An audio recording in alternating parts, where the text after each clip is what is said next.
Baie welkom by die laaste gedeelte van 'n reeks waarby ons fokus op dit wat bekend staan as die apostoliese geloofsbelijdenis, iets wat navolgers van Jesus al bykans vir 1800 jaar in die publiek bely. En as dit vir jou moontlik is, lees hom saam met my en kom ons maak dit vanmôre vir oulaas met hierdie reeks 'n verklaring wat ons besef, dis waarmee ons vereenselwig. Lees hom saam met my. Ek glo in God, die Vader, die Almagtige, die Skepper van die hemel en die aarde, en in Jesus Christus, sy eniggebore Seun, ons Here, wat ontvang is van die Heilige Gees, gebore is uit die maagd Maria, wat gelei het onder Pontius Pilatus, gekruisig is, gesterwe het, begrawe is en ter helle neergedaal het, wat op die derde dag weer opgestaan het uit die dode, wat opgevaar het na die hemel en sit aan die regterhand van God, die Almagtige Vader, van waar hy sal kom om te oordeel die wat nog lewe en die wat reeds gesterf het. Ek glo in die Heilige Gees.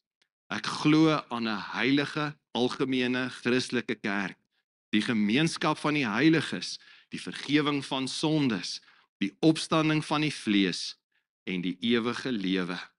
Amen en amen. Jy kan jou sitplek neem.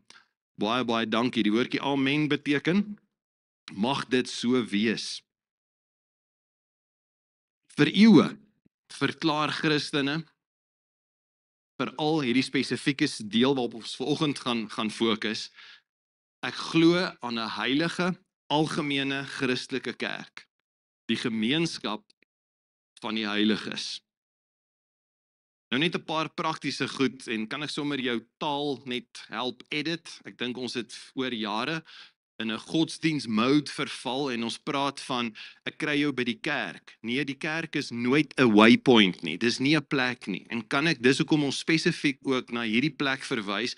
Hierdie is 'n samekomsplek waarin replika Sondag die Here aanbid. Ons het nie 'n kerk gebou nie, ons het 'n gemeenskapsentrum gebou. En ons verwys na hierdie samekomste nie, ek gaan kerk toe nie, ek gaan na 'n samekoms van die kinders van die Here. En hierdie is ook nie, en hierdie gemeente is ook nie die kerk nie. Die kerk is die wêreldwye familie van Jesus en ons is maar net 'n lokale gemeente. So ergens moet jy my obsessie en my passie deel daarvoor, dat in Standerton wil ons nie sien dat die kerk, en dan's dit ons kerk, moet floreer nie. My passie en obsessie is dat die kerk van Jesus in ons dorp sal floreer. Hoe lyk dit?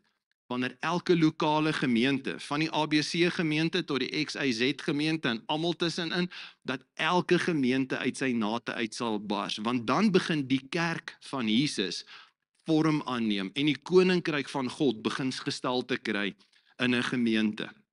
En wanneer die apostoliese geloofsbelijdenis hierdie verklaring gemaak het om te sê ek glo aan 'n heilige algemene Christelike kerk, het hulle daarmee verwys na die wêreldwye organisasie, die liggaam van Christus waarmee hy besig is om voor te berei as sy wêreldwye familie. Hy's besig om dit voor te berei as sy bruid waarvoor hy op die wolke eendag wil kom om almal te kom haal. Ongelukkig nie net een gemeente nie. Weer as party gemeentes wat baie geskok gaan wees, hulle agterkom die ander het dit ook gemaak. Hulle was nie die enigstes wat reg is nie, want elkeen van ons het 'n unieke persoonlikheid en 'n unieke invalshoek en 'n unieke groep wat ons bedien. So dis 'n wonderlike diversiteit, een liggaam, een kerk, verskillende gemeentes. Die interessante is dat ek en jy die voorreg het om as deel van die kerk sit te kry in 'n lokale gemeente. In English, there's the difference between church and congregation. The church is the worldwide body of Christ. The congregation is the local manifestation of the worldwide body. En daar's die voorreg om deel te kan wees as jy deel is van 'n lokale gemeente, om 'n samehorigheid te ervaar. Die geloofsbelijdenis sê die gemeenskap van die heiliges. Om saam te kan kom in 'n verhouding, in 'n samehorigheid met ander medevolgers van Jesus. So ten spyte van die feit dat ons deel is van 'n wêreldwye groep, het ons ook die voorreg om deel te wees van 'n lokale Nie 'n abstrakte nie, maar 'n fisiese klomp verhoudings. Mense wat ons ken, wie se telefoonnommers ons kan save op ons foon, met wie ons in 'n verhouding kan staan. Daar's hierdie gesegde en miskien het jy hom al gehoor, wat sê wys vir my jou vriende en ek wys vir jou jou toekoms. Nou Salomo het reeds eeue terug gesê, Spreuke 13 vers 20. Hy het gesê wie met wyse mense omgaan, kry self wysheid. Maar wie hom met dwaase ophou, word self sleg.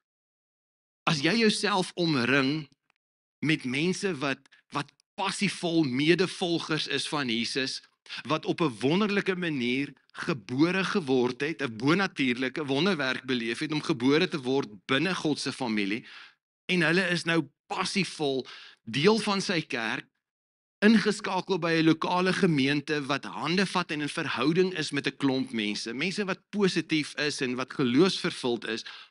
As jy jouself met sulke mense omring, dan word jy, is asof jy jou geestelike temperatuur optrek. Aan die ander kant, as jy sou uithang met mense wat negatief en krities is en 'n slegte houding het, trek hulle jou af. Maak hulle jou negatief, maak hulle jou skepties, help hulle jou om al meer te wonder, is die Bybel regtig? Is God nou eintlik? So wys my jou vriende en ek wys jou toekoms. As jy jouself kom omring met die gemeenskap van die heiliges, beteken dit gaan iets doen aan jou geestelike temperatuur en jou verhouding gaan veroorsaak met hulle dat hulle meer aangevuur word en jou temperatuur, inteendeel jou status van 'n heilige in die Here al meer gaan materialiseer. En ek weet nie of jy al ooit daaraan gedink het nie, maar die mense met wie jy jou omring en die kwaliteit mense en vriende met wie jy jou omring, bepaal tot 'n groot mate hoe ryk jy is. Inteendeel, dis 'n onontbeerlike komponent van welvaart. Ons dink in terme van welvaart, hoeveel geld jy het. Maar nee, welvaart is veel meer. Inteendeel, daar's 'n hele klomp soorte, ek noem vinnig vir jou 3. Daar's materiële welvaart. En welvaart beteken dat jy bates het, dat jy finansies het, dat jy gesond is, dat alles wat jy besit in die fisiese, dat dit wel funksioneer, dat dit welvarend is, waar die Hollandse term in ons taal vandaan kom. En net so terloops, God se droom is nie dat jy noodwendige ellendeling, sendeling moet wees nie. Sy droom, inteendeel, sy verwagting is dat wanneer jy jou laaste asem uitblaas, hy sê die wyse laat 'n erfdeel na vir sy kinders. Dat jy so welvarend was, dat jy iets kan nalaat, en dis deel van God se plan vir ons lewens, in 'n unieke seisoen van ons bestaan. So moenie dink dat om geld te hê noodwendig sonde is nie, maar dis nie 'n fokus nie en dis nie ons enigste maatstaf van rykdom of welvaart nie. Inteendeel, 'n tweede been wat baie belangriker is, as jy regtig welvarend wil wees, en baie mense kan baie materiële welvaart en rykdom hê, maar as jy nie innerlike vrede het en ewige hoop het nie, dan is jy geestelik arm en bankrot. En wat nodig is om welvarend te wees is, hoe geestelik ryk is jy? Hoe groot wonderwerk het God al in jou gees gedoen om jou te kom vul met die rykdomme wat daar is in Christus Jesus? Of as jy jouself vanmôre moet evalueer, dan sê oeps, eerste blokkie dalk amper bankrot, tweede blokkie dalk nog meer bankrot, dalk 'n nog groter moeilikheid. Maar daar's 'n derde een. En die derde een is, as jy regtig ryk wil wees in hierdie lewe, dan het jy bates, jy het 'n kragtige intieme verhouding met die Here, maar jy's ook omring met vriende, hartsmense. Die hartseer bevinding is, jammerlik, dat hoe meer bates mense het, en hoe meer finansiële welvaart hulle beleef, dikwels hoe swakker en meer oppervlakkig word die kwaliteit van hulle sosiale lewe en hulle verhoudings. Nou die dag kyk 'n program ding wat opgeneem is, maar hulle het dit ergens opgeneem, Hannes aan huis, en hy's by een van die rykste, mees gesiene persone in Suid-Afrika aan huis, onderhoud met die se vrou, en jy kan agterkom, ek dink hulle is al hier soos 3 keer getroud. Want dan werk dit nie uit en dan is hulle uit mekaar uit en ek dink nie hulle het kinders nie en hulle het alles wat indrukwekkend is, maar hulle is sosiaal bankrot. En die hartseer is dat dikwels is mense en ons meet ons welvaart bloot net aan, het ek geld? Het jy 'n verhouding met die Here? En het jy ondersteunende verhouding van hartsmense saam met jou, want dit maak dat hierdie driebeen pootjie kan begin regop staan, want al drie pote is in plek. Daar's baie teorieë hoekom ons waarskynlik as 'n Afrikaner gemeenskap en met my anderskleurige broers en susters met wie ek praat, kom ek agter hulle sing maar dieselfde uitdaging, beleef dieselfde uitdaging. Ons is sosiaal bankrot. Ons het al meer kontakte, maar ons het nie meer verhoudingsrykdom nie. En een van die redes daarvoor is ons moderne samelewing se onversadigbare strewe na independence, onafhanklikheid. En ons wil van kleins af vir ons kinders ook leer, jy moet op jou eie voete kan staan, jy moet jou eie ding kan doen. Moenie vergeet dat om onafhanklik te wees totaal en al buite God se droom vir jou lewe is. Want hy het ons nie geskep ooit eers om geïsoleerd te leef, nie van hom nie en ook nie van die mense rondom ons nie. Hy het gesê, dis nie goed dat die mens alleen is nie. Hy het ons geskape om in 'n verhouding met hom te staan. Maar oppas ook daarvoor dat jy nou verval in die in die sosiaal bankrotskap kategorie, want al wat jy op fokus is, jy het 'n persoonlike verhouding met die Here. Dis waar, maar dis onvolledig. Dis goed om dit te hê, maar dis nie goed genoeg nie. Kan ek jou herinner aan Jesus se woorde, onder andere, Matteus 18 vers 20? Hy sê nie waar jy 'n persoonlike verhouding met my Vader het, gaan ek by julle wees nie. Hy sê nee, waar 2 of 3 in my naam saam is. Daar's 'n ongelooflike premie en daar's selfs 'n beter manier om 'n persoonlike verhouding met God te ervaar, en dis in die gemeenskap van die heiliges. Waar daar 'n samehorigheid is, waar jy bemoedig word, waar jy ondersteun word, waar jy die karakter van God beleef en ervaar in die konteks van hierdie breëre, diep, egte broederliefde, samesyn. Ongelukkig is die meeste mense vandag in finansiële moeilikheid, is geestelik in die rooi en in die moeilikheid, en sosiaal bankrot. Hoekom is mense veral so sosiaal in 'n krisis? Interessant genoeg, bietjie navorsing wat beskikbaar is. Eerste ene interessant genoeg is as gevolg van verhoogde mobiliteit. Nou ek dank die Here, op die platteland dink ek beleef ons 'n bietjie minder daarvan, maar mense bly nie baie lank op dieselfde plek nie. Inteendeel, in die weste word daar gesê die gemiddelde westerling verhuis 1 keer elke 5 jaar. En tussen die ouderdom van 20 en 40 skuif mense gemiddeld nou 1 keer elke 3 jaar. So dit word al moeiliker om langtermyn verhoudings met mense te hê. 'n Tweede ene wat nogal bydra tot ons isolasie en ons sosiale bankrotskap is ons moderne geriewe. Jare terug het iemand die stelling gemaak toe 'n voertuig die eerste keer uitgekom het met ligreëling, met aircon, om te sê, dit gaan sosiale verhoudings benadeel. Ek dink dit was nog 'n Sweedse maatskappy wat dit voorspel het. Want aanvanklik het mense in oop voertuie gery, of met oop vensters gery as dit warm is, en as jy by 'n kruising kom, jy gesien, haai, daar so en so, het gewaai, en stop sommer, en kuier geore weer, en daar gaan ons weer verder. Nou is die vensters nie net toe nie, ons moderne geriewe is, hulle is pikswart. So moenie vir my sê, ek moet gaan vir 'n oogtoets, as ek by jou verbygery het en jou nie gesien het nie, ek het gedog is 'n lijkswa. Dis soos in, wie ever daar binne is, baie van die karre kom deesdae nie met drywers nie, so hoekom jy die moeite doen om te waai vir die bestuurder? Die interessante is die aanbou van 'n motorhuis aan jou huis.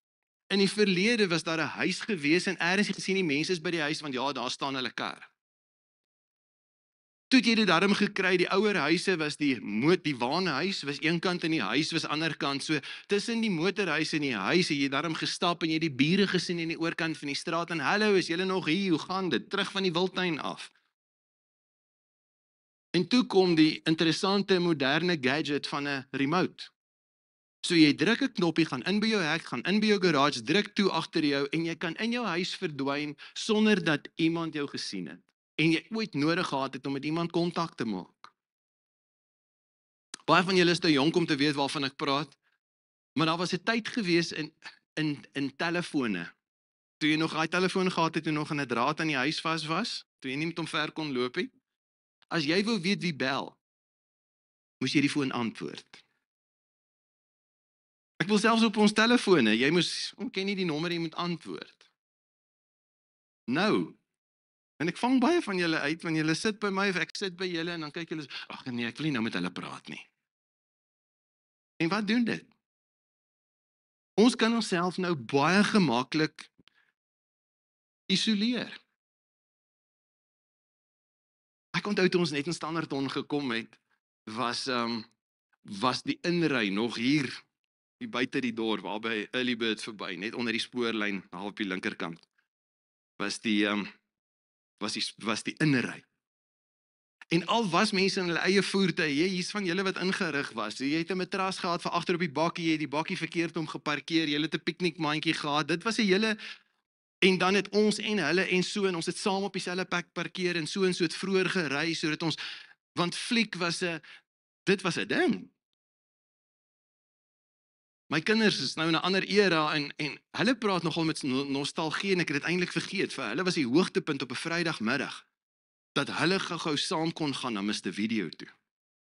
En dan gaan kies jy 'n video. En jy weet nie wat om te kies nie, en daai poppie agter die til, sy sê vir jou wat haar opinie is, en partykeer raai sy raak, en ander kere nie, maar die opwinding daarvan, en loop die ander mense raak, en sê, nee man, daai is simpel, kyk hierdie ene, en voordat jy gekom het by jou Vrydag aand vermaak, het jy interaksie met mense gehad. As jy net keer, gaan jy nou 'n app hê, wat jy, as jy hom druk, as daar popcorn by jou TV. In die verlede het jy darm aangetrek, en jy het winkel toe gegaan, om 'n klomp goed te gaan koop. Nou bestel ons dit op Takealot, en in Standerton is dit ook nou al moontlik, dat jy jou kruideniersware by jou deur kan aflaai. En jy hoef nie eers die persoon wat dit aflaai behoorlik te groet nie, so daar's geen kontak nie. So ons moderne geriewe maak ons ongelooflik eensaam, en ons besef dit nie. Die ander moderne rede vir ons sosiale armoede is ons sosiale media. En moenie 'n fout maak nie, dit bring ongelooflike voordele. Die van julle wat kinders in die buiteland het, julle sing lofliedere oor die feit dat jy met jou kind kan Zoom of kan Skype of en kan FaceTime hê, en daar's net hierdie ongelooflike voordele wat hierdie klein media instrumentjies in ons hande bring. Maar terselfdertyd is dit nie dieselfde as aangesig tot aangesig nie. Inteendeel, navorsing maak die volgende stelling. Dit sê onlangse navorsing het bevind, sosiale media skep 'n epidemie van uitgestelde eensaamheid. Want ek wil graag met iemand kontak maak, en ek probeer hulle bel, daar's nie antwoord nie. Ek los 'n boodskap, en hulle kom nie na my toe terug nie. Ek sit iets op my status, en dit doen nogal iets aan jou, as jy skielik 100 reaksies kry, dit het nogal geweldige negatiewe implikasies, as jy iets groots in jou lewe deel, of vir 'n klomp mense iets share, en daar's geen reaksie nie. En die rede vir depressie by baie mense is net, omdat ons smag na sosiale interaksie, en ons besef nie hoe bankrot ons is nie. En dieselfde asem sien jy die foto's van mense, en dis ook net wat hulle wil hê jy moet van hulle sien, maar jy ken nie regtig die waarheid, en die feite, en die storie agter die storie nie. So ten spyte van al die kontakte, die gemiddelde persoon vandag amper soveel foto's as kontakte op hulle foon. En minder as ooit het ons mense met wie ons regtig kan praat. Jy kan baie moeilik uit 'n WhatsApp agterkom hoe dit met 'n persoon gaan. Maar as iemand by jou instap, kan jy sê, jy lyk af. Wat's fout? Daar's net iets wat God in ons ingeplant het, dat jy iemand kan, ons het almal 'n sesde sintuig. Jy kan dit nie die vibe optel. En ons kan dit nie doen met sosiale media nie. So ons het baie kontakte, ons het bitter min diep koneksies. Ons het soveel goed, en tog voel ons so leeg. En iemand het die stelling gemaak om te sê, dis nie iets wat ontbreek nie, dis iemand wat ontbreek.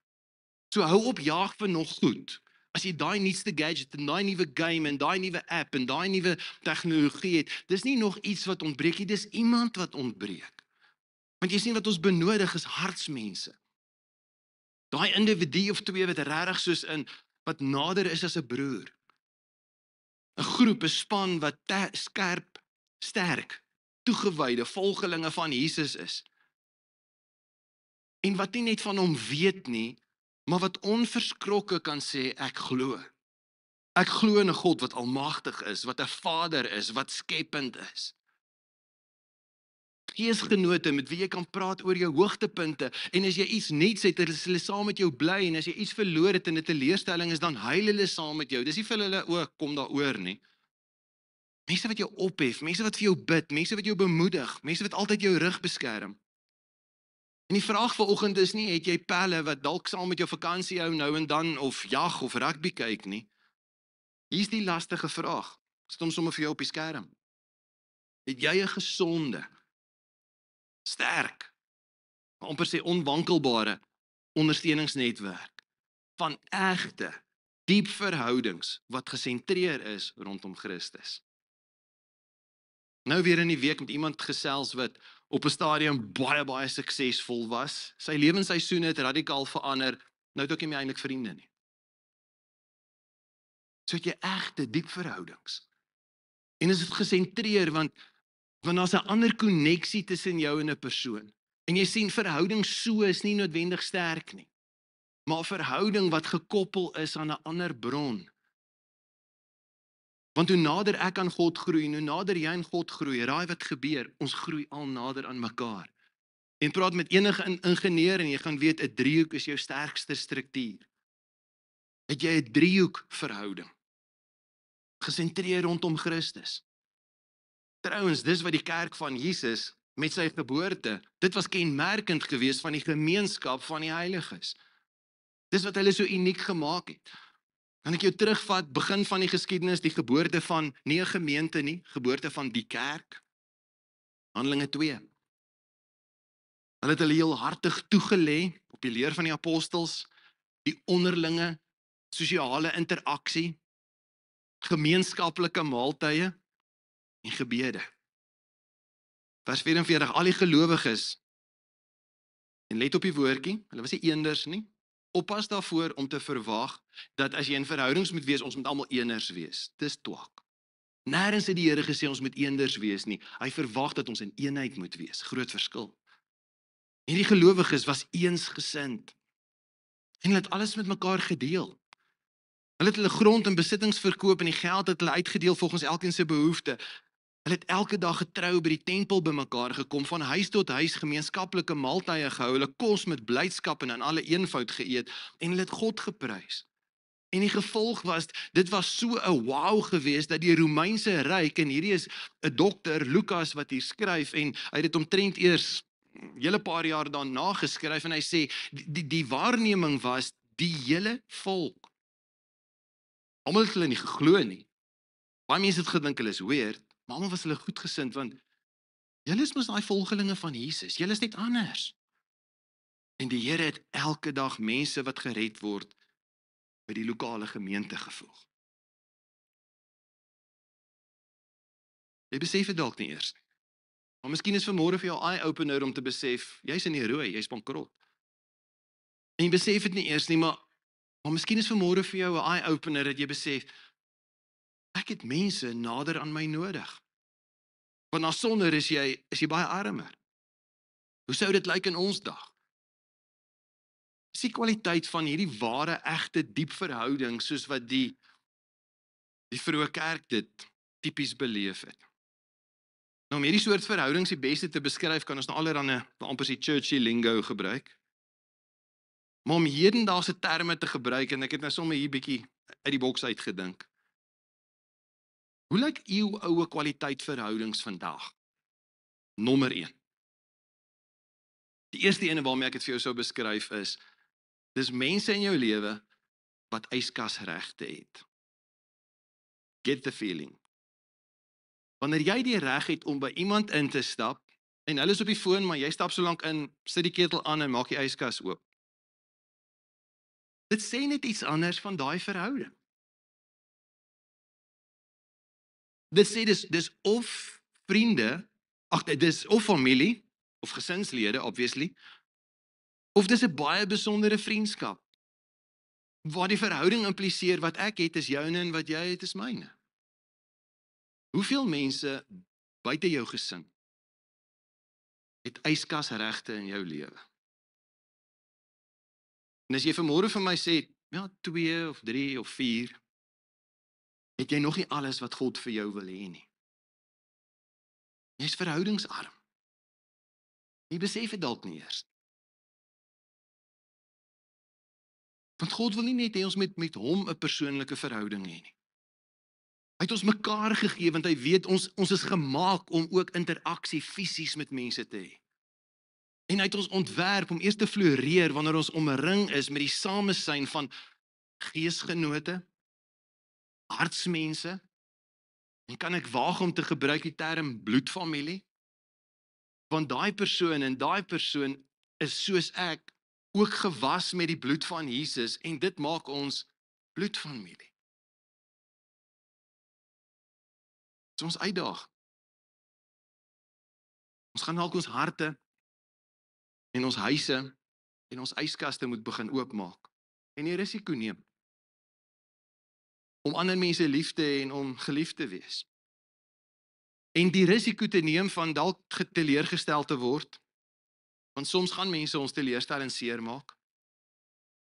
Maar die risiko om dit nie te hê nie, is groter as die risiko om dit wel te hê. Ons moet dit hê, want dis hoe God ons geskep het. Om van hom afhanklik te wees en van mekaar afhanklik te wees. Dit was immers hoe verhoudings in die vroeë kerk daar uitgesien het. Handelinge 4. Hoor hierdie beskrywing weer eens van hoe die gemeente aanvanklik gefunksioneer het, hoe yskasregte daai tyd gelyk het. Handelinge 4 vers 32, die gelowiges was 'n hegte eenheid. Hulle het vir mekaar omgegee.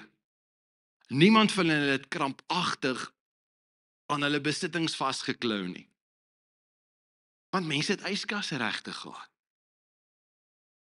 'n Tweede ene, wat belangrik is om kennis te neem van egte, diep gemeenskap van heiliges, is tweedens, ons almal het gebrekkige voete. Sommige meer dalk gebrekkig as anders. Ek val in die meer gebrekkige kategorie. Ek het redelik van kleins af heeltemal op die kante van my voete geloop en ek moes opgeboude skoene en eisters dra, so tot 'n end in my laerskoolloopbaan was ek die ouetjie met die eysterbene of die Iron Man. Een van jou hartsmense is ooit volmaak nie. En fisies dalk nie, maar andersins het hulle een of ander gebrek. En jy jouself is ook nie te volmaak nie. So wat maak hierdie verhouding anders? Die feit dat mense eerlik genoeg is om te sê, onvolmaak. Ons gaan lief wees vir mekaar. Paulus daag ons uit, hy sê in Romeine 15 vers 7, hy sê, aanvaar mekaar dan, soos Christus julle ook aanvaar het, tot eer van God. En ons word aangesê om mekaar te aanvaar, gebrekkige voete en al. Want dis wat God se hart verbly. So dit impliseer dat daar 'n liefdevolle spasie en 'n ruimte is, okay daarmee dat dat jy nie volmaak is nie, dat jy nog groei, dat jy nog ontwikkel. Sodat wanneer iemand, een van daai mense uit die hartsmense na in jou, wanneer hulle struikel en val en droog maak, maar wanneer sulke mense sensitief is vir die Heilige Gees, hulle droog maak, erken, vergifnis vra, en herstel waar nodig, daai persoon aanvaar en vergewe kan word, en die verhouding herstel kan word, en die verhouding net beterder kan word. En diegene wat verontreg is, kies om nie aanstoot te neem nie. Want ek besef, jy is nie volmaak nie. Ek het droog gemaak en ek verwag van jou die spasie en die ruimte om te kan eksperimenteer, te kan sê ek's jammer, en ek verwag dat jy nie gaan aanstoot neem nie. En jy saam met my gaan groei. Want in die proses word ons al meer en openbaar ons al meer die karakter en die liefde van Jesus, en word ons al meer soos hy. Jy sien, die vrug van die Gees is nie net liefde nie. Vrug van die Gees is ook lankmoedigheid. Wat's lankmoedigheid? Definisie van lankmoedigheid is dis lang uitgerekte geduld. Beteken ek moet met jou uithou. Getrouheid beteken ek byt vas. Ek wou al opgegee het, maar getrouheid beteken ek byt vas met hierdie pel. Jy sien, ons vlees glo ons het regte. En by my werk het so en is of reg of weg. En ons het ongelukkige houding in die kerk van Jesus wêreldwyd ontwikkel, waar mense dink jy die reg om te wip en waai. Ek wip vir die mense en ek waai. Maar ek wip vir die gemeente, nou waai ek. Raai wat? Jy's later soos popcorn, maar jy spring van die een gemeentefamilie en van die een selgroep en die een vriendskap na die volgende ene, en raai wat? Jy's sosiaal bankrot. Typies mens, en moet nie dink dis 'n moderne ding nie. Ons het almal gebrekkige voete. En selfs in die Ou Testament en in die Nuwe Testament het mense geglo, as jy krepeel was, as jy met 'n gebrek gebore is, dan is dit iemand se skuld. Of jy droog gemaak, God het jou gestraf, of jou voorsaate het droog gemaak, maar eers jy verdien dit. So mense het hulle self die reg toegeëien om so 'n persoon uit te skuif en totaal en al te verwerp. Maar in die Ou en die Nuwe Testament is dit ook gevul met die ontypiese verhale. Soos die verhaal van Mephiboset. As 'n babietjie het sy oppasser hom laat val. Sy voete was beide verlam. En tipies het die samelewing hom verwerp. Maar die koning was hom genadig en het liefde aan hom betoon, omdat die koning eintlik 'n ander verhouding ook gehad het met sy pa, sy oorlede pa.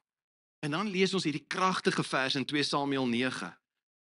Sê Mephiboset, wie se voete gebreklik was, het in Jerusalem gebly, in die hoofstad, want hy het van toe af by die koning aan huis geëet. Die hele samelewing het hom verwerp. Is onaanvaarbaar. Jy kry nie, sulke mense kry nie enige treatment nie, let alone royal treatment. Maar die koning het hom aanvaar. En hy kon daagliks by die koning aan tafel eet. Raai wat? Ergens in die lewe ons laat val. Ons het almal krepelvoete. Maar jy word genooi om by die koning se tafel te eet. En raai wat sien jy nie? Jy sien skielik nie iemand se voete as hy jou nooi om by die tafel te kom sit nie. En as jy by die koning se tafel kom sit, bedek sy tafel jou gebrek. So ons almal kom met gebrekkige voete en ons sit by die tafel aan van die koning van die konings, wat ons gebreke bedek, en hy sien ons nie as die gemeenskap van gebreklikes nie. Die geloofsbelijdenis verwys nie na die gebreklikes wat by mekaar kom nie, dit praat van die gemeenskap van heiliges. En heiliges sê nie daarmee ons is volmaak nie, dit beteken net ons is volmaak gecover. Mense wat gebreklik is, maar bedek deur die koning se tafel, kan ons saam eet en lief wees vir mekaar. Jy sien, hartsmense het yskasregte, maar hulle in dieselfde asem met hulle gebreklike voete. En derdens, nog een wat ek ingooi, Ons veg almal dieselfde vyand. Die uitstaande kenmerk van medevolgelinge van Christus is, van mededraers van lig is, ons is saam en ons staan saam teen 'n gemeenskaplike vyand. Petrus herinner ons daaraan in 1 Petrus 5 vers 8. Hy sê, wees nugter, wees wakker. Nie jou nie, julle vyand. Die duiwel loop rond soos 'n brullende leeu op soek na iemand om te verslind. As jy ooit die voorreg het in die wildtuin, is nie altyd 'n lekker ervaring nie, maar dit gebeur. As jy dit op 'n natuurvideo sien, sal jy merk hoe maklik 'n leeu 'n enkel lopende buffel kan plattrek. Hulle is nie naaste by dieselfde krag as 'n buffel nie, maar hulle is net strategies so uitgeslaap om op die regte tyd toe te slaan, en hulle kan 'n buffel, gewoonlik 'n uitstoot bul, wat regtig kragtig is, trek hom plat. Maar wanneer die trop saam staan, daar's videoklips, gaan kyk maar 'n bietjie op YouTube, en terwille van ons sensitiewe gehoor, wys ek nie vir jou dit nie. Maar jy sien leeu's soos vrotvelle trek, wanneer 'n trop buffels toesak op 'n paar leeu's. As buffels by mekaar kan staan, hallo, buffels. Dink jy nie ook die familie van die Here Jesus Christus kan dit ook doen nie? Dink jy nie ook ons kan saam staan en weerstand bied en mekaar beskerm nie? En wees gewaarsku, sit dit ook vir jou op die skerm, ding wat my op Pinterest gekry het, dat my nogal geslaan het hierdie week. Disippelskap is nie 'n speelgrond nie, dis 'n slagveld. As jy dink jy het jou hartjie vir Jesus gegee, en liewe Jesus gaan jou oppas, en nou is die lewe maklik en lekker en als werk uit. Ons is op pad Ethiopië toe. Ons is nou in 'n oorlewingsstryd tussen lig en duisternis. En dis baie keer so moeilik dat 'n ou vir amper sê jy kan die hoop om te bly lewe laat vaar, dis wat Paulus op 'n stadium beleef het. Maar as ons in die laaste deel van die boek gaan loer hoe die storie eindig, dan kan ek vir jou sê, ons weet al klaar hoe die telling gaan lyk. Ons wen. Maar in die proses moet ons oorwin, en moet ons vas staan, en moet ons die goeie stryd stry. En dis waarom die woord ons uitdaag, onder andere in Hebreërs 10 vers 25, en sê, ons moenie van die gemeenskap van gelowiges, die gemeenskap van die heiliges, ons moenie van die samekomste van die gemeente af wegbly, soos party se gewoonte is nie. Hoekom? Want dis tipies van ons om te wil onttrek, dis tipies van ons om te wil wip en waai, dis tipies van ons om, ek is nie nou lus nie. Maar, mekaar eerder aanmoedig. Soos daai trop buffels wat kom en sê, kom aan, jy kan nie buite alleen nie, dis gevaarlik daar, kom, wees deel van die span. Mekaar eerder aanmoedig om daarheen te gaan, en dit des te meer na mate julle die eindvletjie sien wat gaan blaas. Oordeelsdag wat sien nader kom.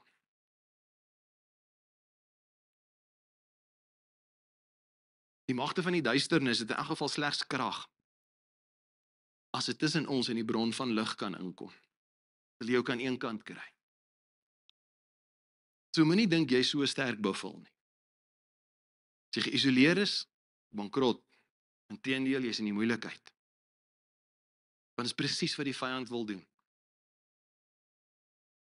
My ander illustrasie, en hy is nog hollerige ry, maar daar's nie 'n beter een nie.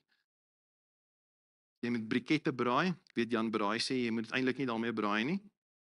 En gas is 'n ding wat jy nooi na 'n braai toe, jy braai nie op gas nie. Bosveldhout is die beste, maar nou ja, dit werk nie altyd nie, so daai brikette. As hulle nou lekker wit warm is, voor jy begin die vleis op die rooster sit, vat een van daai brikette, sit hom na deur een kant op die rooster, en dan gaan jy aan. Jy gaan nou hom kaal hande kan vat, dan is hierdie kant, hoe sê ons boere altyd? Jy moet die vleis afgehaal, en dan sê die kole is nou reg om te braai. Hoekom? Jy kan hierdie nog gebruik, hoekom? Hulle staan saam. Daai ene verpoeier, hy's klaar. Jy is nie ontwerp om brandend te wees en suksesvol te wees in isolasie nie. Jy is in jou wese geskape en ontwerp, is deel van jou DNA. Ons is 'n tropspesie. So ons benodig dieselfde paraatheid as 'n trop buffels. om vir mekaar op te staan en uit te kyk. Partykeer is dit net hierdie een op die kant wat iets gewaar word het en daai se oortjie wat beweeg het en iets gehoor het, wat die res van die trop behoue laat bly. Om daai wete te hê van, jy gaan nie alleen grond toe nie, sonder die ondersteuning en die beskerming van die res van die trop nie. En glo my, jy wil nie alleen teen kanker veg nie. Jy wil nie alleen deur 'n finansiële krisis gaan of 'n geliefde aan die dood afstaan of die uitdagings van 'n wegloopkind moet trotseer nie. Wat jy wil hê is die ondersteuning en die aanmoediging van die liggaam van Christus. Elkeen 'n klomp hartsmense wat hierdie ene kan bemoedig, daai een kan organise, hierdie ene kan bid, daai ene kan die Here vertrou vir die onmoontlike. En wanneer jou geloof nie altyd sterk is nie, is daar ander mense wat jou kan oplig en by Jesus se voete laat afsak. Maar as jy alleen is jy kwesbaar. Sommige van julle is nou kwesbaar. Maar wanneer jy die ondersteuning van die gemeenskap van die heiliges het, dan is die lewe net soveel meer sinvol. Dit is soveel veiliger, dit is soveel meer bevredigend. En jy hou soveel meer moed en hoop. Inteendeel, jou tanks bly soveel makliker en ons het almal hierdie mooi rympie van geloof, hoop en liefde. En die tanks is daar, maar is leeg. Wie maak jou tank vol hoop? Wie maak jou tank vol geloof? Wie kom vul jou net weer 'n slag met daai gevoel van ek maak saak, ek's geliefd? Want dis waar welvaart lê. Dis in hierdie vroeë kerk waar die ongelowige wêreld toe kyk en by monde van Tertullianus ongeveer hier 190-200 na Christus skryf hy die volgende. Amptelik gedokumenteerde buitebybelse aanhaling. Look how Christians love one another and how they are ready to die for each other. Want hierdie mense het 'n ondersteuningsnetwerk gehad. Wat skrik vir niks, hulle sorg vir mekaar. Hulle het yskasregte in mekaar se lewe gehad. Hulle het met mekaar se gebreke kon uithou en het gecover deur die tafel van Jesus. Skielik maak die woorde van Jesus sin in Johannes 13 waar hy sê, as julle mekaar liefhet, as julle samehorige ondersteuningssaamstaan netwerk van so 'n aard is dat dit liefde tentoonstel, sal almal weet dat julle disippels van my is. Voluit volgelinge. En hulle het op alle terreine, daar's van hierdie dokumentasie uit die vroeë kerk wat ek eintlik nie lees nie, want dit voel soos 'n vuishou in jou maag. As jy hoor waardeur daai mense is, om te sê hulle die wind van voor gekry, klink half net romanties. En ten spyte van die hel wat hulle moes verduur, was hulle vreesloos en onstuitbaar, want hulle het 'n onverskrokke geloof gehad en uit een mond verklaar. En vanaf 180 na Christus het almal half dieselfde dingetjie gesing, so of jy hulle in Griekeland of in Rome of in Palestina kry, almal van hulle maak hierdie selfde stelling. Hulle bly sê ek glo. Saam met die res van ons, maar ek is persoonlik daarvan ek glo. En hulle maak 'n stelling onder andere om te sê ek glo in die Heilige Gees, bedoelende daar's iets anders wat my bekragtig. Hierdie kom nie uit my vlees uit nie. Sonder hom is dit soos 'n pap handskoenpop, maar met hom wat van my besit neem, kry hierdie handskoenpop karakter. Inteendeel, hy kan 'n vuishou vorm en hy kan jou uitslaan. Ek glo in die Heilige Gees. Maar hulle het ook verklaar, ek glo in 'n heilige algemene Christelike kerk. Ek glo in die gemeenskap van die heiliges. Hulle het dit so oortuigend geglo, mense het dit gesien en besef, dis julle geheim. Julle kry hierdie bonatuurlike bekragtiging, maar julle het ook hierdie fisiese praktiese ervaring. Hulle verhoudings is gekenmerk deur yskasregte. Hulle verhoudings is gekenmerk deur die feit dat hulle gewone mense is met baie foute, maar daar was soveel liefde waarmee hulle mekaar aanvaar het en waarmee hulle 'n menigte sondes kon bedek. Hulle was bekend daarvoor Dat hulle kon saam staan en saam veg teen die magte van die duisternis. Baie van ons het dit nie. Baie van ons beleef verhoudingsarmoede. En as jy dit het, dan prys ek die Here vir jou, maar kan ek jou ook vanmôre oproep om te sê, weet jy hoeveel Afrikaanse blankes is in ons deel van die dorp? Wat Sondag by hulle huise sit, want eers het hulle gewip en gewaai. En hulle is verhoudingsarm. En met alle respek, die magte van die duisternis is besig om met hulle woer te speel en hulle kom dit nie eens agter nie en hulle is al meer besig om ingesuig te word in die maalkolk van leuns om te dink God is nie regtig meer 'n realiteit nie. Ons kan God nie meer vertrou nie, die bonatuurlike funksioneer nie. En wat daarvan dat ek en jy die Here vertrou dat in ons andersheid, ons uiteindelik vir mense daar buite 'n heenkome kan gee om kan sê, hier's 'n veilige spasie waar jy kan wees. As jy by replika wil aansluit, asseblief moenie dink, jy sluit aan by 'n klomp volmaakte mense nie. Ons is 'n klomp mense, ons is eintlik, ons is recovering sinners. Ons herstel daarvan. Ons verstaan van goed droog maak. Maar Jesus kom deur sy gees en hy kom bring 'n ander leefstyl ons na vore, sodat ons minstens op 'n manier kan lewe waar hy verheerlik word en waar ons die rykdom ervaar van sy liefde oor ons, sy verlossing vir ons, sy krag in ons en die ondersteuning van sy kinders onder ons. Ek respekteer jou opinie, maar ek wil weer vandag herhaal soos aan die begin.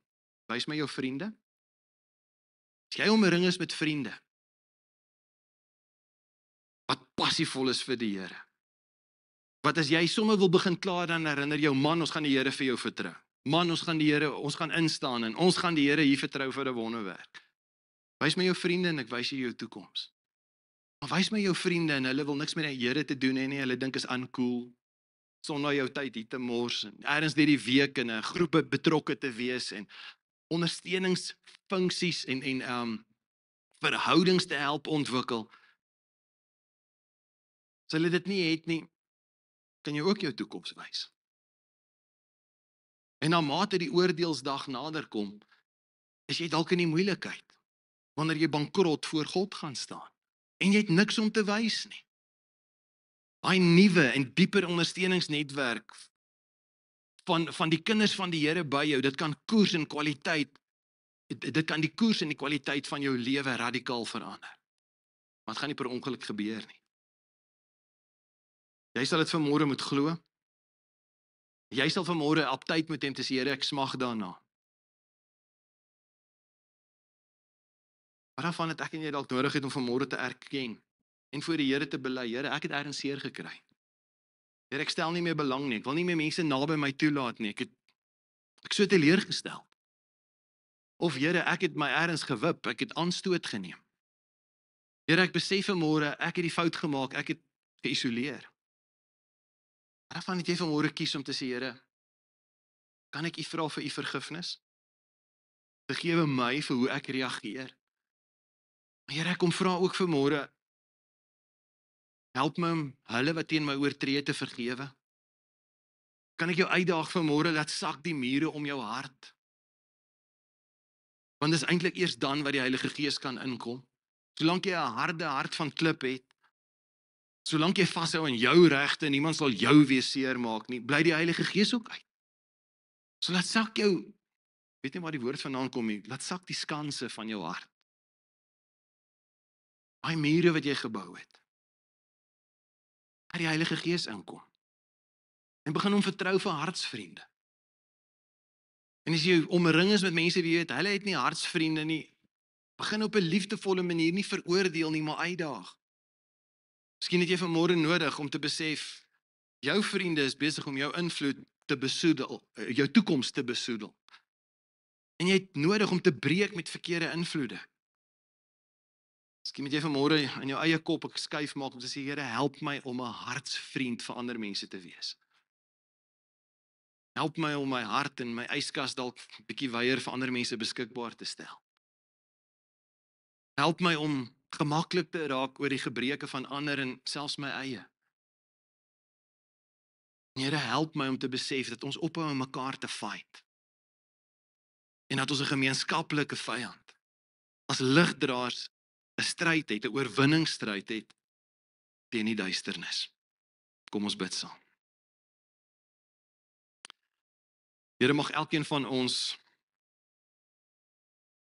uit rympies uitkom, rympies van gebede, rympies van verse wat ons opsê, ook die rympie van 'n geloofsbelydenis wat sê ek glo in 'n heilige algemene Christelike kerk.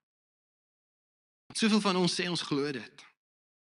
Ons glo in die gemeenskap van die heiliges. Ons moet vanmôre voor U erken, ons sit hier verhoudingsbankrot. U wil vir ons 'n lewe kom gee in oorvloed. Kom bid dat in elke moontlike aspek, elke persoon in hierdie gehoor en wat na hierdie boodskap luister, die welvaart sal beleef wat U vir ons in gedagte het. Maar Here, mag ons nie net so behept wees met materiële welvaart, dat ons bankrot is in 'n verhouding met U, of bankrot is in 'n ondersteuningsnetwerk. En veral na vanmôre se woord, gee vir ons die genade om die aanpassings te maak, sodat elkeen van ons 'n hartsvriend kan word vir iemand anders. En dat U ons so sal bedien, dat ons uiteindelik nie net glo in die gemeenskap van die heiliges nie, dat ons iets daarvan beleef.